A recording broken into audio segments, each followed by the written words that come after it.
This is the obvious one. Mayor Lorza, you have said that you want to create a transformational contract for the Providence teachers. They've been working without a contract since last August, or about to enter the school year without a contract. What does transformational mean to you?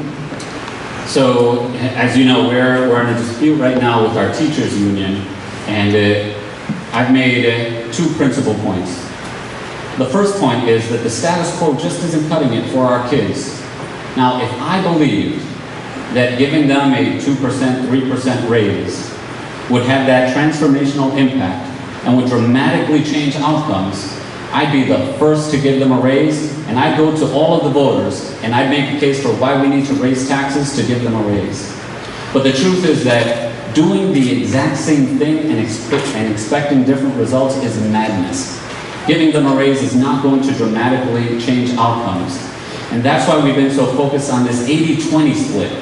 We spend hundreds of millions of dollars in the 20% of the time that our kids are in school buildings. We spend peanuts on the 80%. And I've been shifting more and more resources as much as possible to that 80% so that our children are always learning and growing wherever they're at. So on the one hand, the dispute between me and the teachers union has been a pedagogical one. But on the other hand, I mean, it's very clear it's a math problem too. You look at our out years, our projections in the school department, we're projecting $30 million deficits a year in our school department. This is a massive, massive deficit. Now, we simply cannot afford it. And there's no simple way to move $30 million. That's a massive amount. If we find $1 million, $1.5 million, that's a lot of money to us. But to close a gap of $30 million, plus raises to teachers on top of that, if we're going to add to that deficit, I need to be compelled that what we're doing is actually going to dramatically increase or change outcomes for our kids. And I'm going to keep fighting for our kids to make sure that we reach something transformational for them. Kobe, same question. What does transformational mean to you for a contract for teachers? Unfortunately, I'm not at those meetings. But what I will say is that if we're going to quantify the reasons why teachers shouldn't get a raise, we should quantify the reason why other city services and other city leaders are getting raises. You can't tell the teachers that are the leaders of our city pretty much that they can't get a raise but give a $30,000 raise to the chief of police. Things like that don't make sense even to a second grader. So as far as education goes, I even using the words dispute with our teachers, which I hold in the utmost regard, whether they live in the city or not. The fact that our city leader, who I definitely respect, is in a dispute, not having a conversation, not having a discussion, but in a dispute with the city's teacher, which holds the future for our kids, is a problem. Mr. Ruby, I'll give you about a minute. Close up on this transformational teacher contract.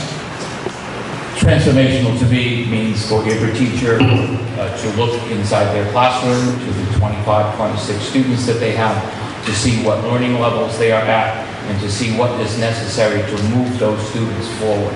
To bring those learning levels or to bring those needs to the administration and say, I need X, Y, and Z to get these students from point A to point B, and we have to move them. And then be held accountable for moving those students.